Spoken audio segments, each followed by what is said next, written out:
Well, hello, and it's wonderful to be speaking to you today. My name's James Cridland. The last time I was in India was 15 years ago, so I'm really looking forward to coming back at some point in the future, but it's wonderful to be talking with you today.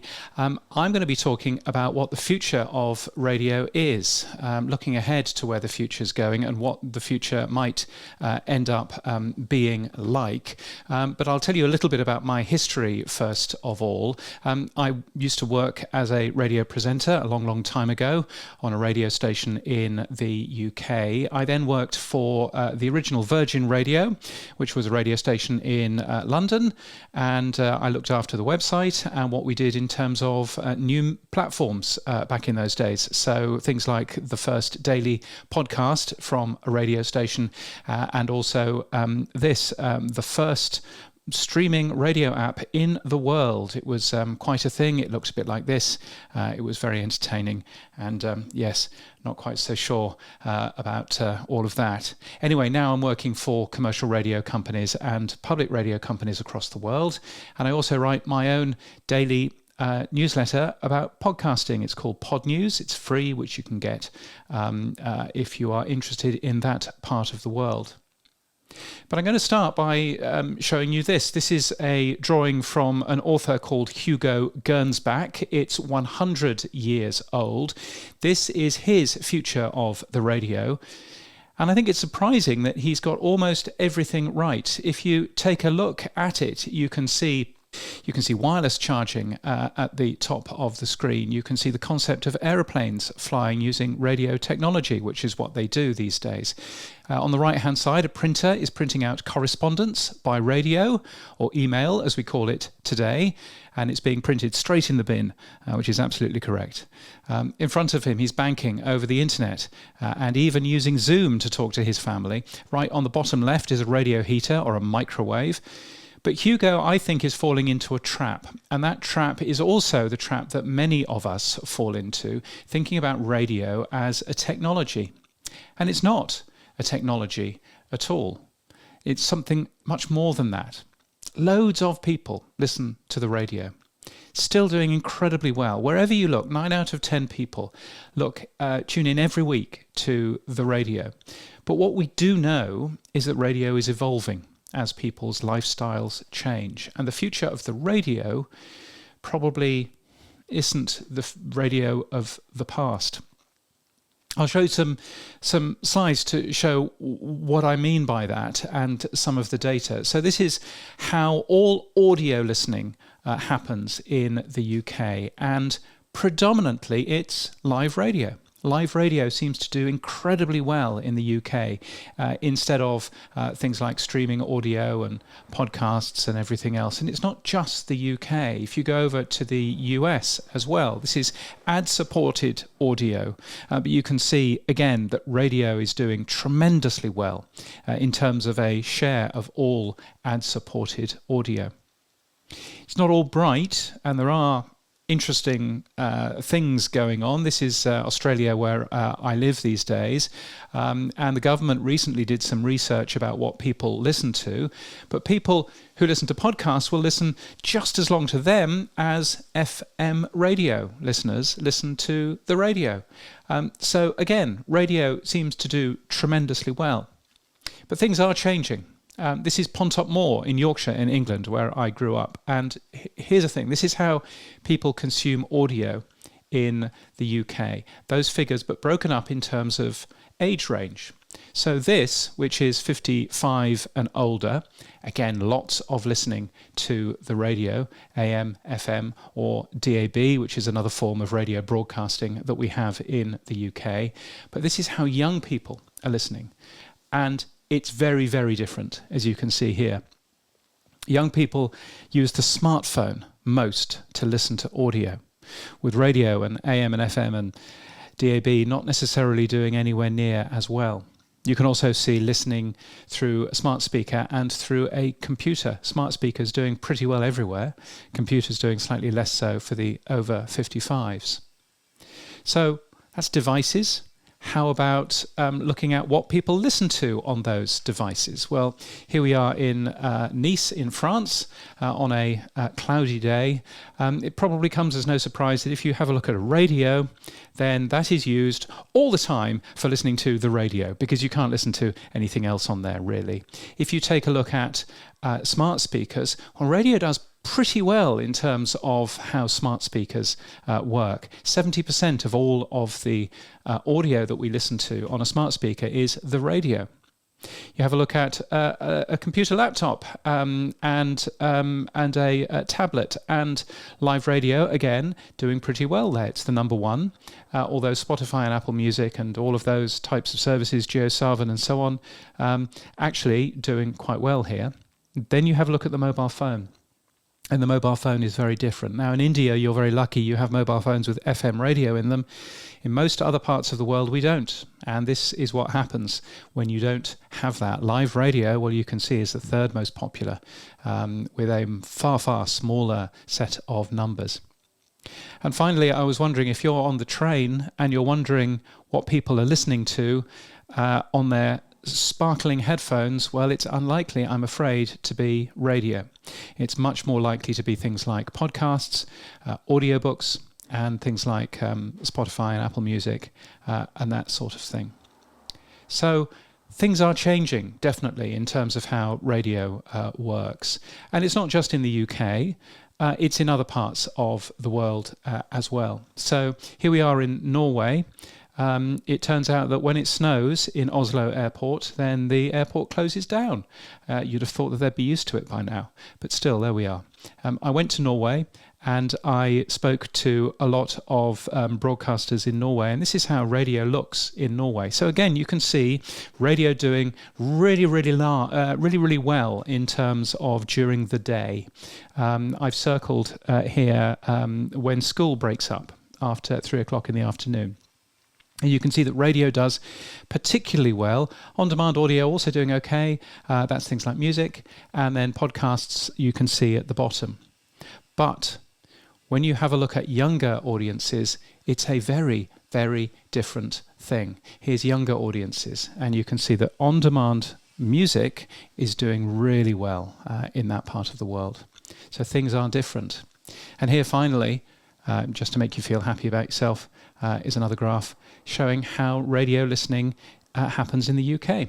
Radio listening is still pretty big. This is total radio listening. So 1 million hours of radio. In fact, it's 1 billion hours of radio a week. It does really nicely in terms of audience figures.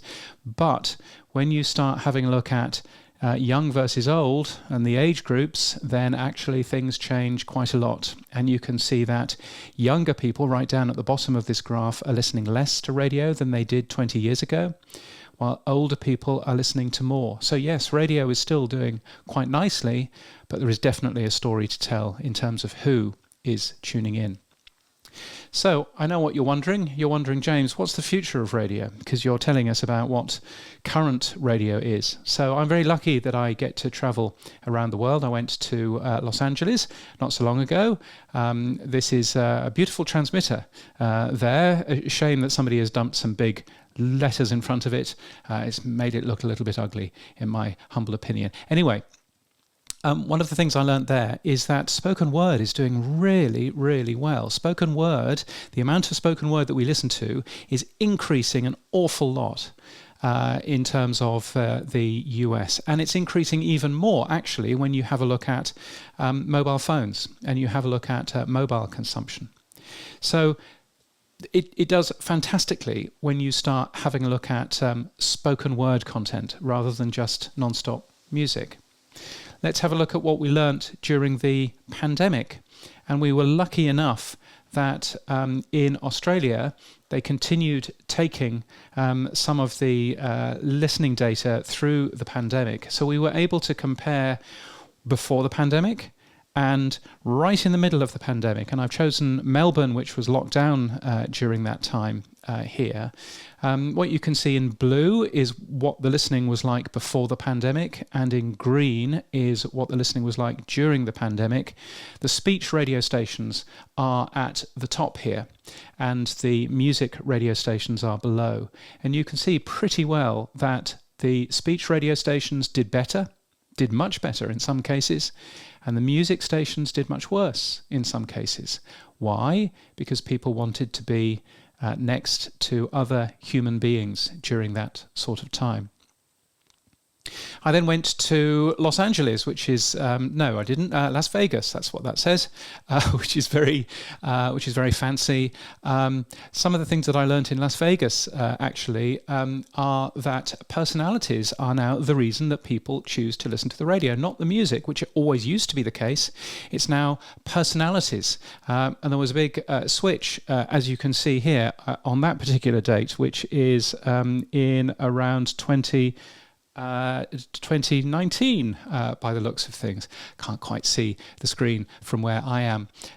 So you can see that actually why people listen to the radio is changing now. It's not just about the music, it's about the people on the radio as well. Here's another piece of data showing exactly that, showing that people no longer listen to the radio because the people that they used to listen to on the radio have gone. So I think Eric Newsom is right when he wrote a beautiful book, which is all about podcasting, actually. But in that book, he says, I often counsel radio broadcasters not to think of their product as a technology and instead see it as an experience. Stop thinking of yourself as a terrestrial FM broadcaster and start thinking of yourself as someone who creates audio experiences that accompany listeners throughout their life, regardless of the platform it appears on. And I think that's a wonderful thing for us to think about. So what do I think the future of radio is? Well, I think we've seen a bit of that in some of the data that we've just seen. I think that the future of radio is actually really simple. It's all about people. It's all about a human connection and a shared experience. A human connection and a shared experience. There's nothing here about technology. There's nothing here about mobile phones or nothing here about platforms. It's all about people. Spotify can't offer you a human connection and a shared experience in the same way that radio does. So how can we get the benefit of radio to new audiences? This is what I would suggest if you're thinking about what the future of your radio station is. The first thing I would say is know why people listen to the radio. And I know that that's a really obvious thing, but actually you'd be surprised how many people don't know why they're listening, why their audience is listening to the radio. Because radio has changed. Back in the 1980s and the 1990s, when I was on the radio, people used to listen because we had a better mix of the 80s, 90s, and now. Guess what? You can get that from GeoSav, you don't need that from the radio these days. People would tune in because they would get new music first. Well, that's absolutely not what you get from the radio these days. You get new music first from places like TikTok and Instagram and all of those sorts of things. People used to tune into the radio because they would get a connection with the stars. Well, you can get a connection with the stars from things like Twitter or X, or from Instagram, or from all of that kind of stuff. You can reply back to them, something that radio never offered you. You can get the best travel news and local information. Well, guess what? You can get that from Google Maps, or from Apple Maps, or from Waze, or from whatever it is that you end up using there. Live and local, is that what the future is?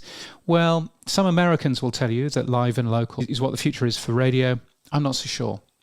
Actually, I think the future is real and relevant. Real and relevant conversations, real and relevant connections. Now, that's not saying that you shouldn't be playing music. Of course you should be playing music if you're a music radio station, but you should make sure that the bits of talk that you have between the songs are real and relevant to your audience. It's no longer good enough just to back announce a song and say that was so and so, and you're listening to name of radio station, the best mix of the 70s, 80s, and now. None of that matters anymore. What matters is that sense of belonging, that sense of connection with our fellow human beings. And that's what radio can offer much more than anybody else. So real and relevant is one way of putting it, or as I put it, a human connection and a shared experience. So radio's advantages most certainly have changed. From my point of view, I think that we should be really thinking about what radio actually can offer. And radio can really offer the idea of feeling connected to other people. That's what real good radio can offer. And I'll give you some examples of that in just a second. So one thing I would say is, get out more. One of the benefits of technology that we now have is that we can broadcast from anywhere. So we might have a fancy studio. We don't need it anymore. We know that we don't need it anymore. Here's one person, for example, he's Filippo Solibello, and he was a big radio broadcaster in Italy. And this is him speaking at radio days in Europe quite some time ago now. And he was talking about the benefit of leaving the studio, of just going out with a laptop, with a headset, and talking to your audience. He talked about the studio being a padded cell where ideas go to die. I think that's really interesting. Let's have a look at the podcast setup of one of the biggest podcasters in the world. This is Tim Ferriss, and this is what Tim Ferriss's podcast setup looks like. Yes, it's a laptop in his kitchen with a little handheld microphone. That's all he needs. He doesn't need anything more than that. And I think we get hung up over how our radio studios work and everything else, and actually that's not so helpful really to us. So making great content on your radio station is obviously important. Making it for the way that your audience consumes it is also important. And I don't think that you have to go bankrupt making all of this wonderful content on your radio station instead of telling your playout system just to play 10 great songs in a row, which is no good to anybody anymore. Because I think you can get more from less, get more output from a smaller amount of shows that you really put your money in, rather than trying to cover 24 hours a day with live programming. And why do I say that? Because I'm boring enough to read the patents. Here, for example, is a patent from a company called Futuri, which was granted a couple of years ago. It's for a product of theirs called Post. Don't worry about it. It contains a fantastic quote, which I'm going to zoom into here. And that quote says, "Traditional broadcast radio spends billions of dollars creating millions of hours of creative audio content that is only used once." And that's astonishing, isn't it? If you think about what we do in terms of making great audio, the fact that we only broadcast it once is just really weird. And so taking a great interview that happened in your breakfast show, pulling that interview over from the breakfast show to also rerunning it in Afternoon Drive, also rerunning it in the evening, rerunning it over the weekend where you get a totally different audience. That's really important, rather than just broadcasting something once and then forgetting about it. And you can see this in the figures. This is the biggest radio station in Europe. It's BBC Radio 2. But a BBC Radio 2 listener only listens for 91 hours a day. 91 minutes a day. Hours would be clever, wouldn't it? 91 minutes a day. Or in other words, their listeners are not listening for 22 and a half hours a day. Don't feel that you need to fill 24 hours a day with unique programming, because you do not. Just make sure that you have great programming whenever anybody tunes in. Here's another example from Australia, actually. It's a radio show that was on a radio station here called Triple M. What they did with this radio station is that they recorded it at 2 o'clock in the afternoon, made it into a podcast, then cut the bits up, made it into a radio show for Afternoon Drive, these two RJs, and then cut it up again and made it into a network show for the other Triple M stations across Australia. Really clever way of taking one piece of content and doing some really interesting and simple things with it. And of course they filmed the whole thing as well, because of course, why wouldn't you? And the other thing that we need to do is to get help from others, because I think we're very used to going it alone in terms of radio, and it's us, our little radio station, fighting against all the other radio stations in our city or whatever it happens to be. And that's not really how things like Spotify work, or YouTube or TikTok anymore.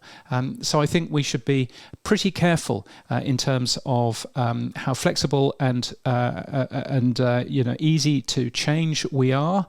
I think we should be working together better as one industry, and we should be given protections to ensure its place in society. Some of those protections, for example, going on in the UK right now, where they have made it a law that your radio station must be available on those smart speakers. So Google and Amazon has to make sure that your radio station can be tuned into if it's a legal licensed radio station. So in conclusion, in the time that we have left, I would like to tell you that radio is massive. 9 out of 10 people listen to the radio every single week, and that is a tremendous thing that we should all be very, very proud of. In fact, I think from the data that I've seen that India is often even higher in terms of that. But listeners tune into the people. That is our competitive advantage. The competition now is not other radio stations. The competition is all of the benefits that we have with people, with that community of common interest, with that human being who is listening and wanting to hear other human beings. So I think you should get the most out of your content. Reuse it, repurpose it, make it available throughout the day, make it available on different platforms. Of course, make it available on demand as well as live. Just make sure that people can find your fantastic content wherever they are, because I believe that the future is a human connection and a shared experience. I hope that was useful for you. I hope that was really helpful. Have a great rest of day, and thank you so much for listening.